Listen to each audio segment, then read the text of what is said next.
Welcome back to Beyond the Uniform. I'm Justin Nassiri, and each week I interview military veterans about their civilian career. The former CEO of Pepsi, Academy Award nominees, NFL finalists and players, and a whole host of other careers. My goal is to give those on active duty and those transitioned just tools that they can use in their civilian career. My guest today for episode number 104 is Scott Washburn.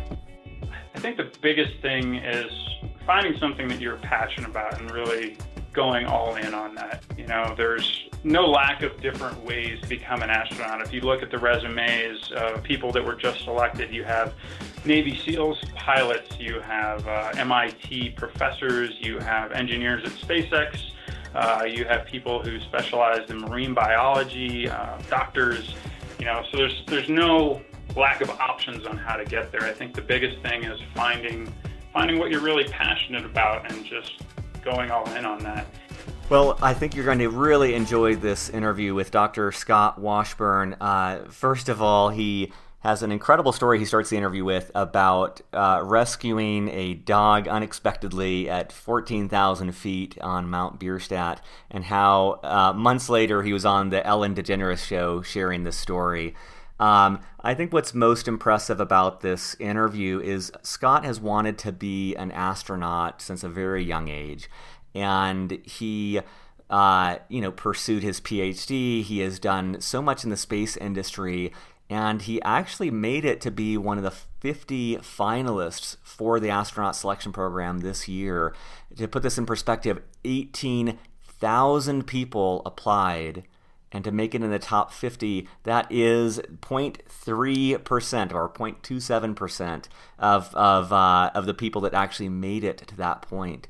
And so if you're interested in anything related to the space fields, if you're interested about the PhD process or higher education, it's worth listening to for that.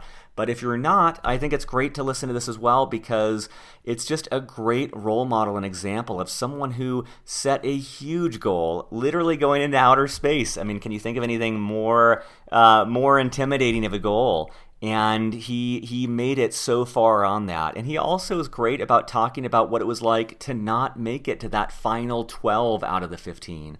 And so I think it's just a great interview for learning to push yourself, learning to really go to your personal limit and do your best, and how it made him a better person in the process. As always, at beyondtheuniform.io, you'll find show notes, you'll find descriptions of everything we discuss, as well as timestamps in case you want to hop around. Also, you'll find a special offer for audible.com, which is offering Beyond the Uniform listeners a free audiobook of your choice. All you have to do is sign up via the beyondtheuniform.io website, and you will get a free audiobook, no strings attached, and Beyond the Uniform gets a couple dollars to help with the production costs. One book that Scott recommended is Chris Hadfield's An Astronaut's Guide to Life on Earth.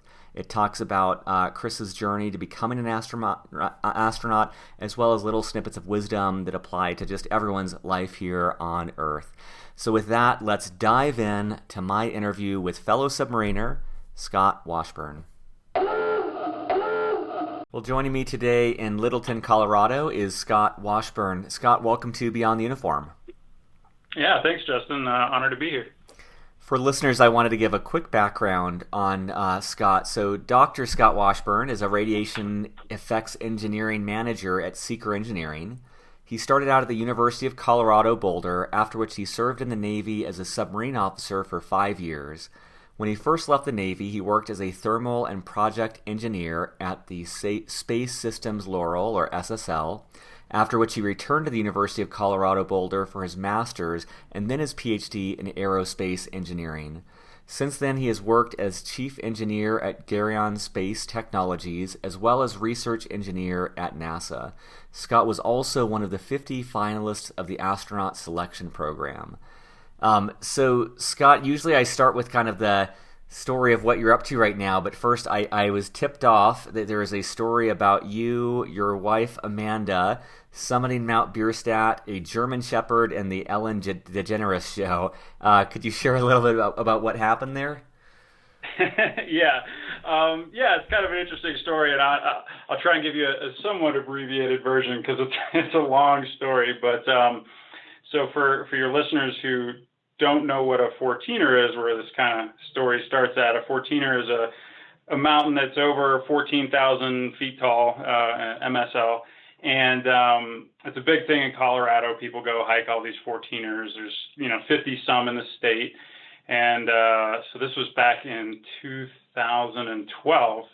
My wife and I went to hike Mount Bierstadt, which is one of the pretty popular 14ers here in the state.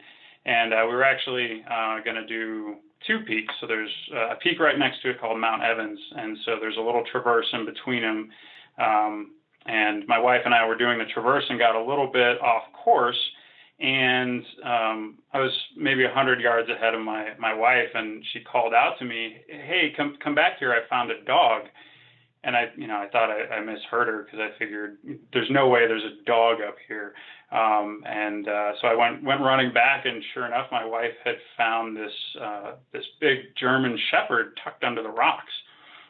And I was making all sorts of funny noises, and we weren't really sure what was going on, and kind of worked our way in there and got close to it, and realized it was really labored breathing.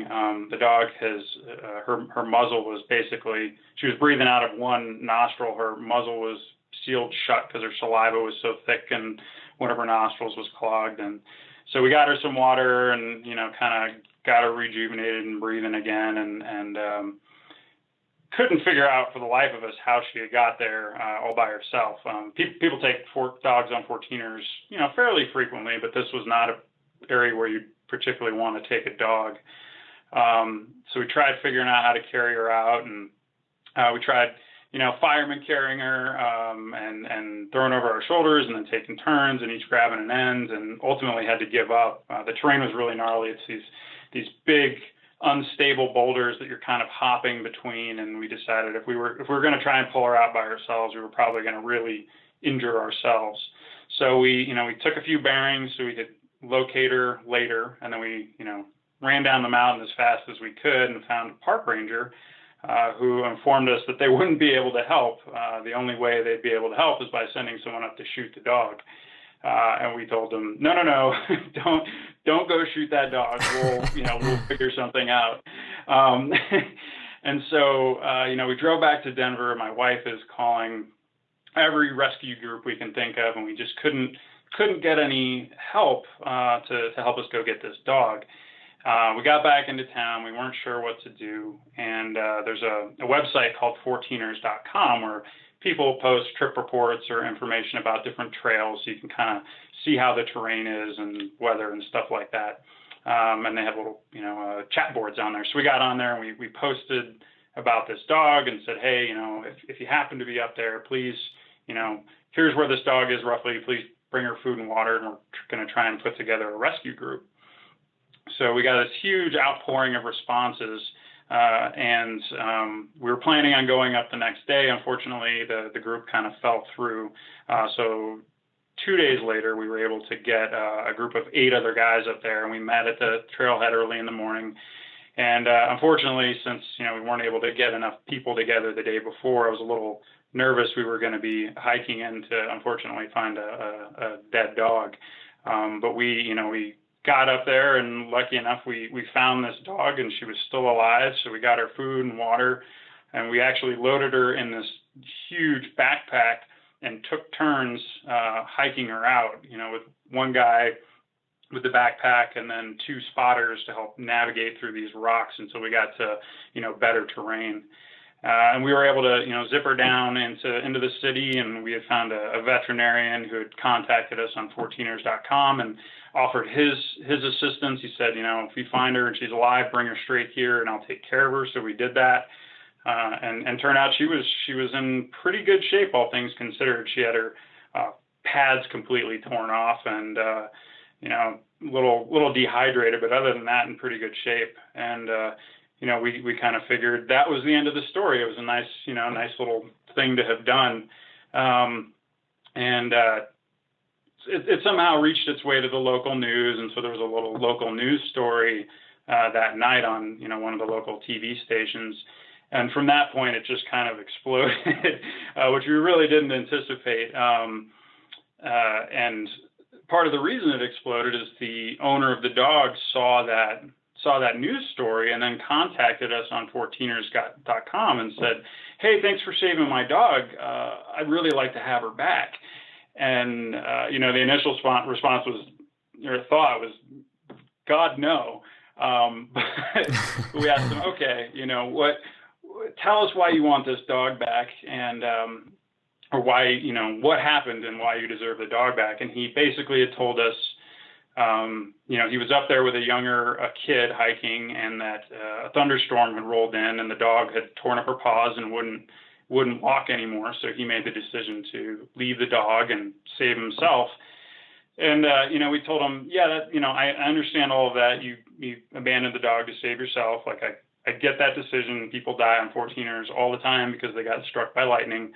But you never even tried to get the dog back. You never posted signs or went through any type of effort to get the dog back. My wife and I found this dog, and not even knowing about her or knowing her at all, we made all this effort to go rescue her.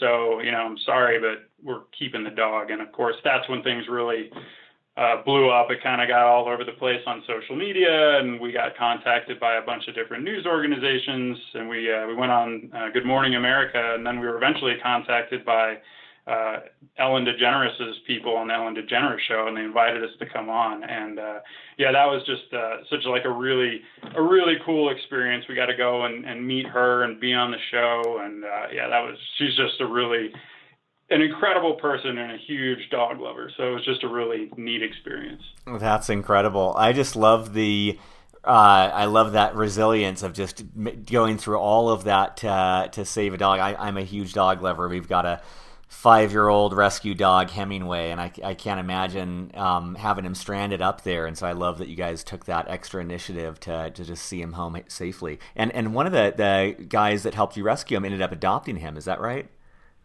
Yeah, that's right. He actually runs a German Shepherd rescue here in Colorado, and so he loves German Shepherds. He jumped right on the chance to go help one, and it was a great fit. He had 2 at home, and it worked out great.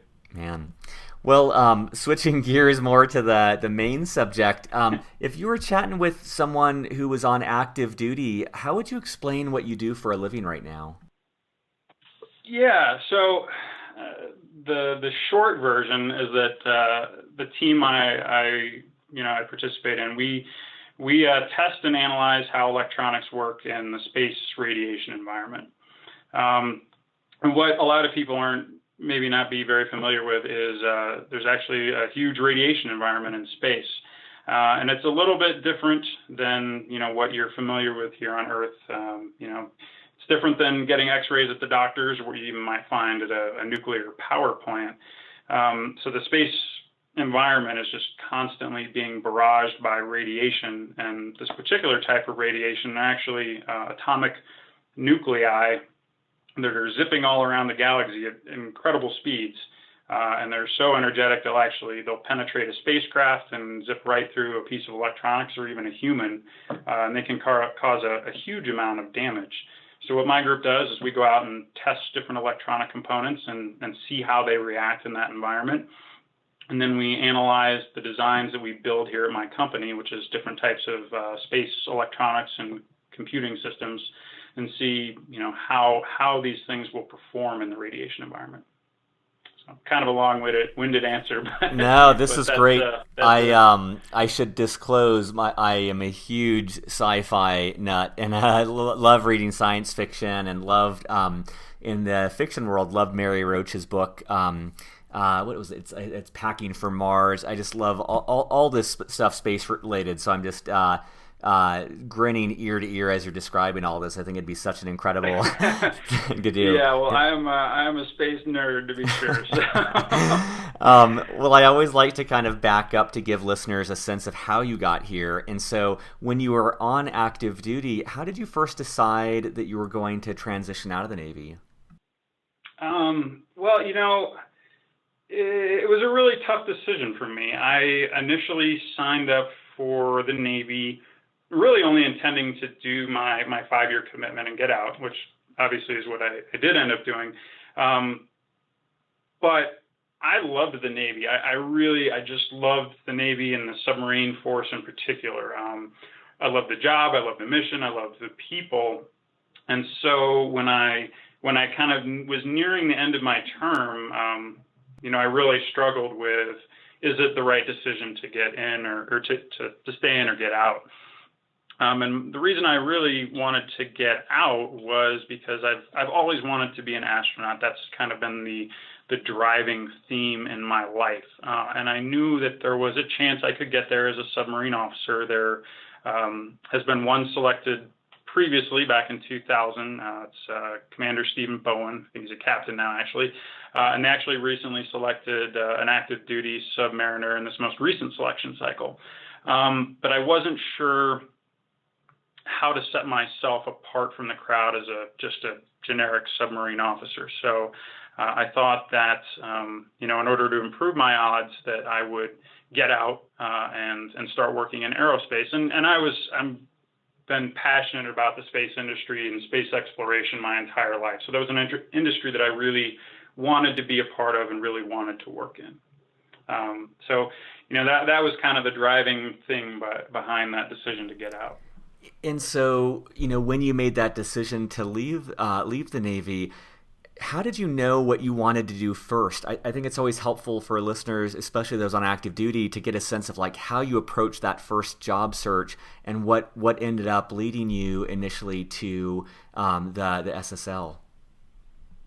Yeah, it was a little bit of a fortuitous opportunity that came up that led me to SSL. There was another another former submariner, who worked there, was familiar with, what veterans and submariners are capable of. And so I ended up working with a recruiting agency who had placed him there previously, and they called him up and told him, hey, I've got another submarine veteran. Do you have a place for him? And so that's kind of how I found my home at SSL. I didn't have a real clear picture when I left about how I was going to go about doing that. And so I actually spent quite a bit of time unemployed after leaving the service, just because I hadn't planned very well. I knew I wanted to work in the space industry, and I wasn't aware of how stiff the competition was working in aerospace engineering, and what types of different opportunities were out there. So I kind of didn't really hit the ground and start moving on that until I was actually fully separated from the service. I don't think you're alone on that at all. I think it's one of the motivations from this show is just to give people a sense of even what's out there. And I know I had no idea when I left, other than just knowing it was something in business, and that led me to business school. But I imagine, especially at the time that you got out, there's not a lot of role models you can reach out to see like, hey, if my intention is to become an astronaut, how do I get from here to there? Because it seems like this insurmountable obstacle of how to even start that journey. Yeah, there really isn't a lot of, there's not a clear-cut path. I mean, there's a lot of different ways to do it, and regardless of how you choose to tackle the problem, nothing's guaranteed, right? You can have the best resume.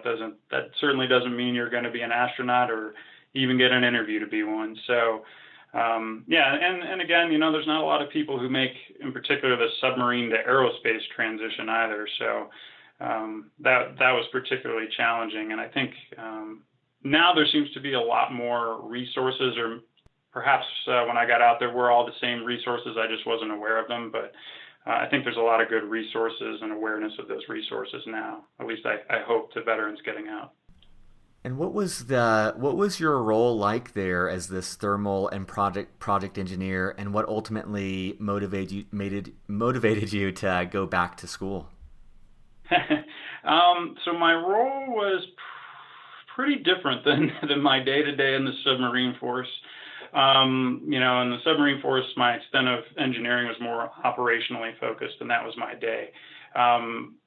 As an engineer at Space Systems Loral, it was very, kind of nuts and bolts, doing the math and building models type of engineering. So I spent, majority of my day in front of a computer, building models of satellites and thermal systems and how all these things work together and what temperatures they would reach during the orbit, and interacting with all sorts of different engineering teams. So it was a pretty big transition. I think one of the things that really motivated me to go back to grad school was I found myself in a really, kind of hard engineering environment. And most of my engineering skills that I had learned, in undergrad had gotten pretty soft. So, after spending about 2 years, a year at Loral, that's when I decided to go back to grad school, and ended up going to grad school after I'd been there for 2 years, just because I felt like in order to get up to speed with the rest of my coworkers, I was trying to take classes on nights and weekends and stuff, and I just wasn't getting to where I needed to be fast enough. So I decided to kind of put myself in grad school full time as a way to ramp back up.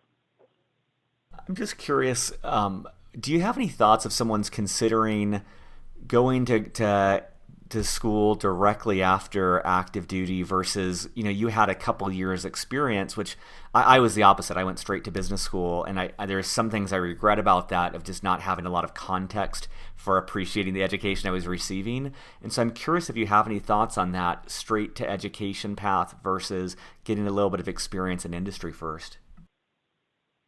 Boy, I'm kind of 50-50 on that issue.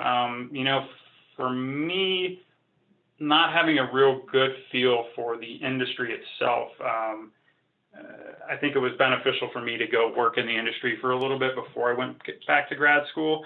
But I certainly see the case where if you have a really good idea of what you want to do, or a general field that you want to work in, going back to graduate school right out of the gate is a great way to go. And I think there's a lot of advantages to that too, in terms of just the transition to civilian life. It's certainly not an easy transition. It's one that I really struggled with, and going back to grad school, I think, is a good kind of intermediary into that new life.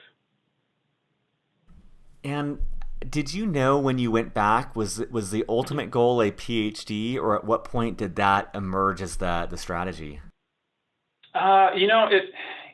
It was kind of an idea, but I hadn't really gone back to grad school with the idea of getting a PhD. My initial plan was, okay, I'll just do the master's and then go back and work in industry or, at NASA, something along those lines. And so it was after my first year, I was awarded, it's called an NDSEG fellowship, a National Defense Science and Engineering Graduate Fellowship. So quite a mouthful. But the really nice thing about that fellowship was it gave me the opportunity to study any particular topic that I want, or that I wanted. I had really gone back to grad school with the idea that I wanted to sort of merge my naval nuclear background with aerospace, looking at things like space nuclear reactors or space radiation. And there wasn't really a graduate program for that. And this fellowship sort of gave me the opportunity to forge my own path and really focus in on what became the space radiation aspect of it. So because I enjoyed that topic so much, I decided, okay, I'll just take an extra 2 years on top of my master's and focus on this singular topic and do a PhD in it. I always admire PhD students. It seems like the mental Olympics where you just dedicate yourself to one thing, which is the furthest extreme I can think of to an MBA where you're just a generalist on everything. And just out of curiosity, what was your dissertation? So, I'm trying to remember the exact title of it. It's long and really obscure. It was, magnetic shielding. I can't remember the title, which is kind of sad, but basically the idea was using magnetic fields to shield humans from the space radiation environment. That's awesome. And for those listening who might be interested in pursuing a PhD, how would you describe that experience and any advice that you have to them about pursuing a PhD? Yeah, I think one nice thing about being a veteran and pursuing programs like that is you're a little bit more, brass tacks. Let's get down to business and knock it out. I knocked mine out in 2 years, which was a pretty short time frame, and a lot of the other, ex-service members that I met there were kind of the same mentality. So it's a little bit different. You're more focused and ready to just, crank through that type of stuff and get the job done. I guess my piece of advice to give is don't get it just to get it. Make sure it's a topic that you're really interested in, because as soon as you walk out the door with that piece of paper that says you're an expert in, X, that's what you are. So if you're looking to maybe branch out to other fields or something like that, that becomes very difficult. You become very entrenched in that field. So, really make sure that that's what you want to do and where you want to be going with your career. And, it sounds like this was an early ambition of yours to be an astronaut eventually. How did you make distance down track towards that goal? Like, how did even entering into that program start? Yeah, so it's not really a training program or anything. So I submitted my application back in, I guess it was early last year, is when they started the application process for the group that was selected this year.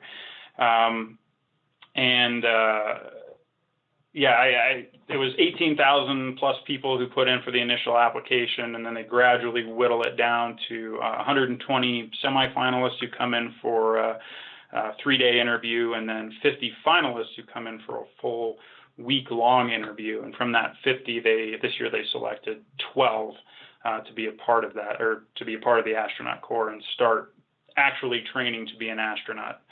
And so those guys are going to go on a 2-year training cycle, covering everything under the sun, from wilderness survival to underwater egress from a vehicle to Russian language and International Space Station systems.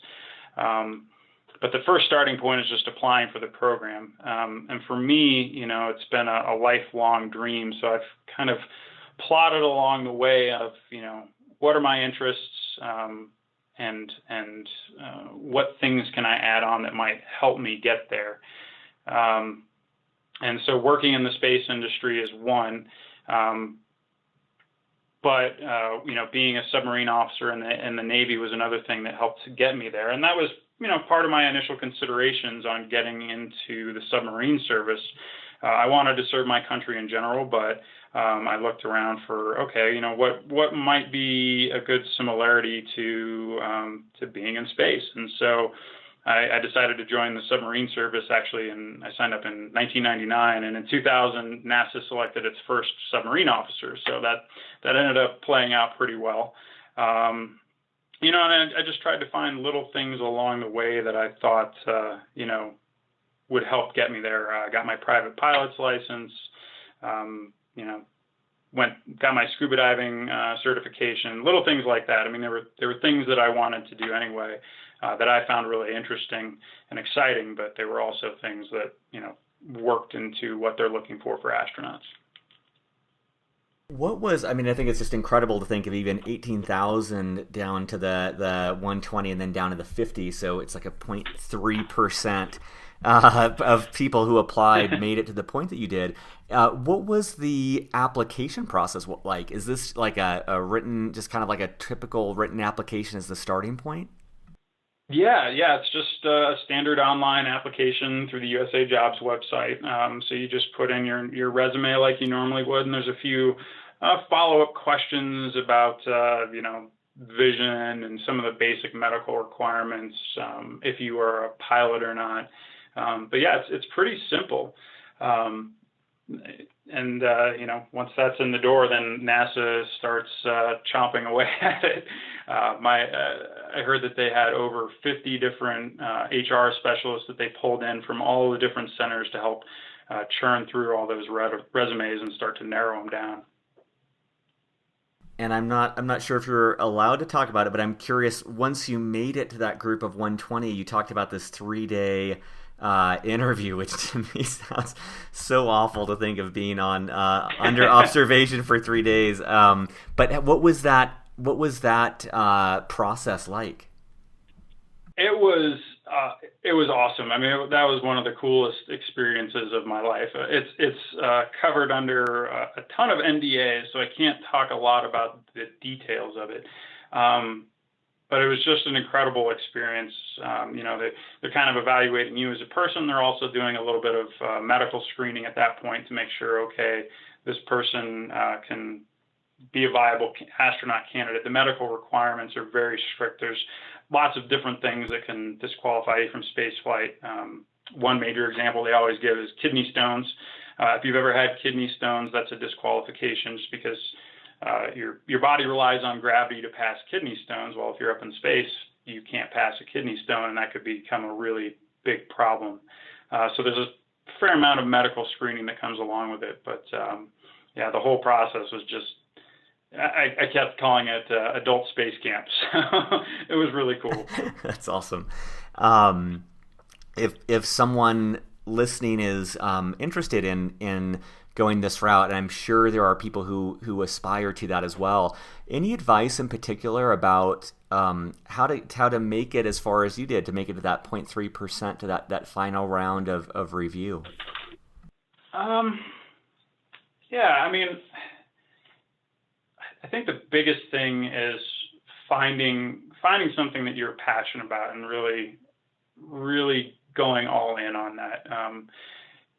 There's no lack of different ways to get or to become an astronaut. If you look at the resumes of even the people that were just selected, you have Navy SEALs.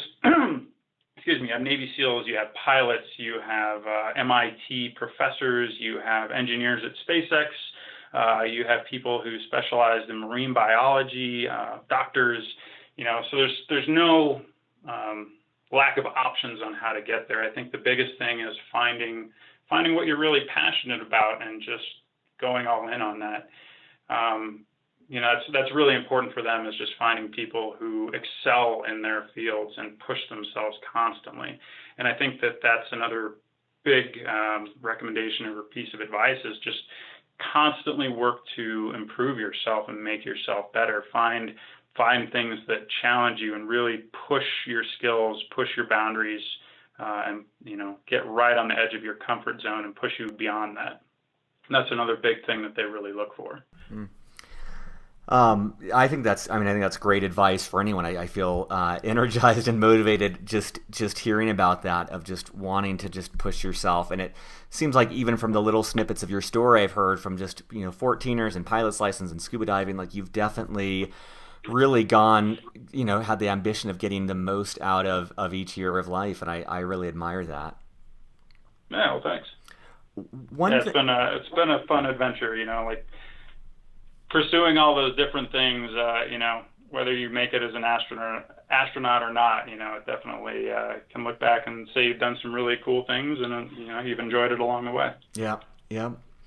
One thing I wanted to ask about is just, what that was, and the degree to which you're comfortable talking about it, what that was like making it that far, having this lifelong ambition, and then not making that minuscule percentage of people who actually get to the 12 finalists. And for perspective, I run a startup. It's been a great experience. When I started it 8 years ago, I thought it would be we would IPO and we would be the next Facebook, and it hasn't turned out like that exactly yet. And so, I've had my own struggle of just kind of reconciling what the original dream is and then where that goes. And I'm just curious what that was like, and any advice you have for people who may set their goals astronomically high and really, swing for the fences, and it doesn't work out exactly as they expected. Yeah. Boy, I guess I'll talk first about kind of how that felt. Because it was, honestly, it wasn't as bad as I thought it would be. I feel like when I got the news, it was kind of in one way, a crushing blow because, yeah, I spent so many years in pursuit of this goal, but at the same time, it was kind of, I don't know, it was kind of like, well, okay, you know.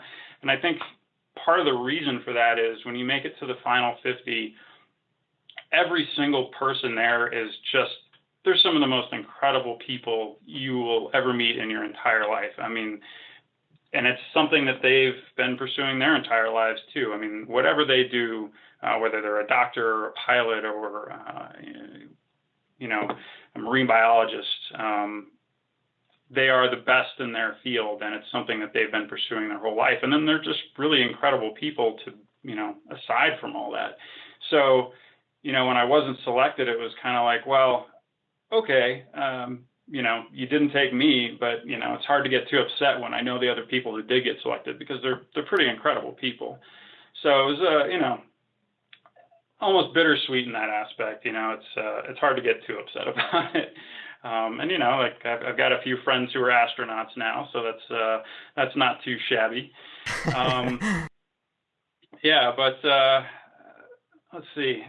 You know, I don't know. I guess, you know, looking back along the journey, you kind of have at some point have to realize, especially when you're swinging for the fences and going for something that's so, I mean, incredibly, I mean, it's almost audacious, right? The odds of getting selected are so low. You have to really temper your expectations and make sure that, hey, if this doesn't work out, are you still okay with where you end up? And I think that, you know, reevaluating where I am in my life, having not made it, you know, to my end goal, but having come really close, I'm okay with where I ended up at. You know, I've got great family, great friends, a great job. I've had all these incredible experiences.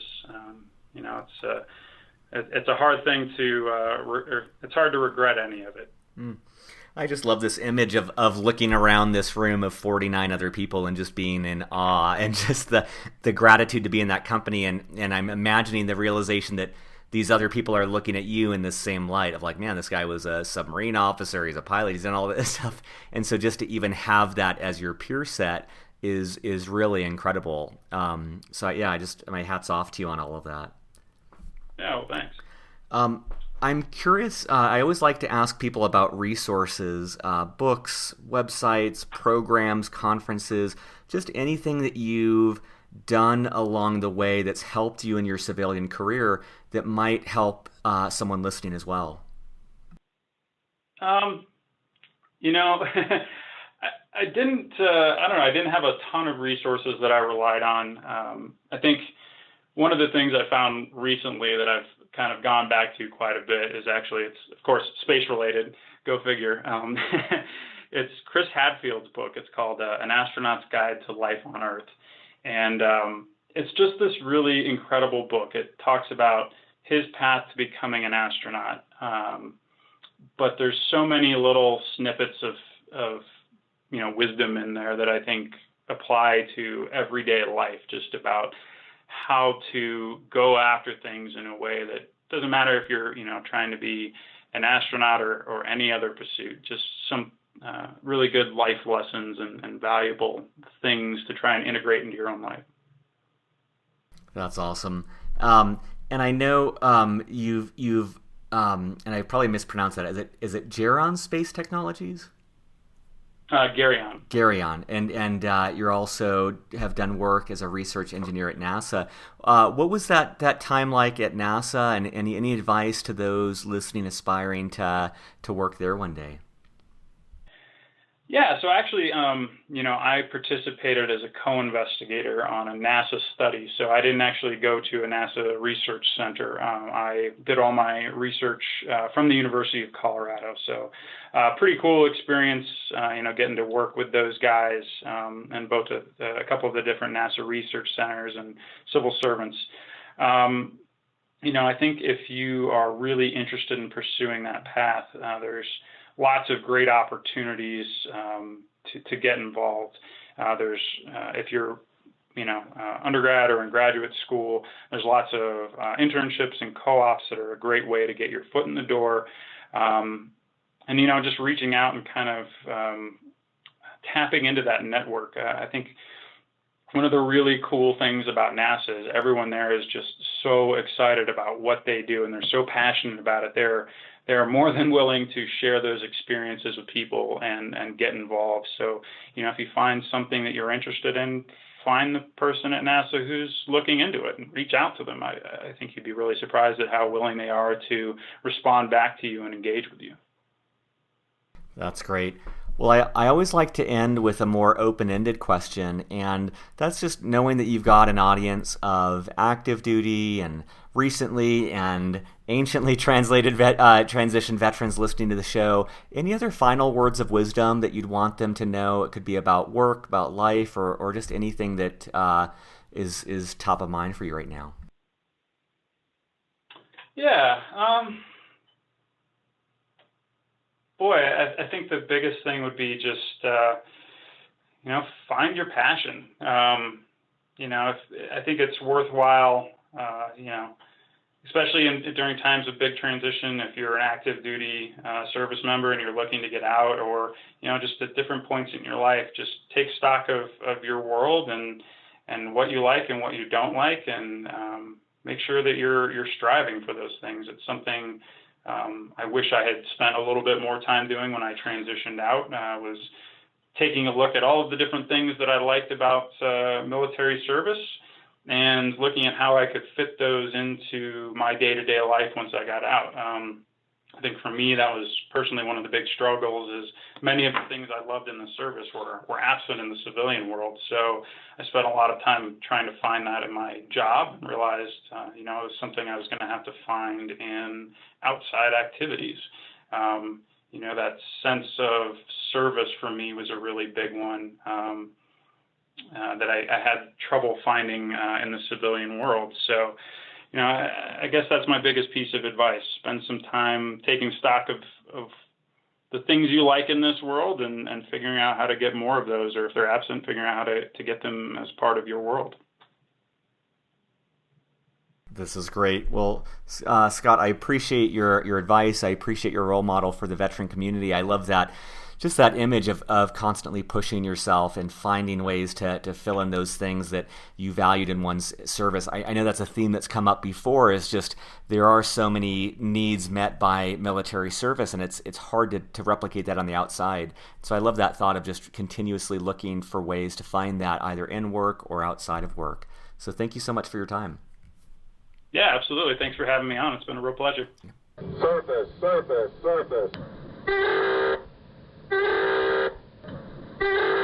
All right, listeners, welcome back to Planet Earth after our otherworldly interview with Scott. Hope you enjoyed the show. If you do like it, make sure you sign up for our newsletter at beyondtheuniform.io. If you got a couple minutes standing in line at Starbucks, if you go to the iTunes store and give us a great rating on the podcast platform there, that will help.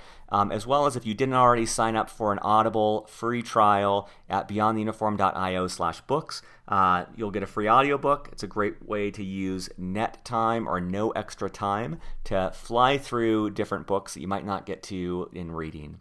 So with that, I leave you for the week. Looking forward to more interviews from veterans in their civilian career next week. Thanks.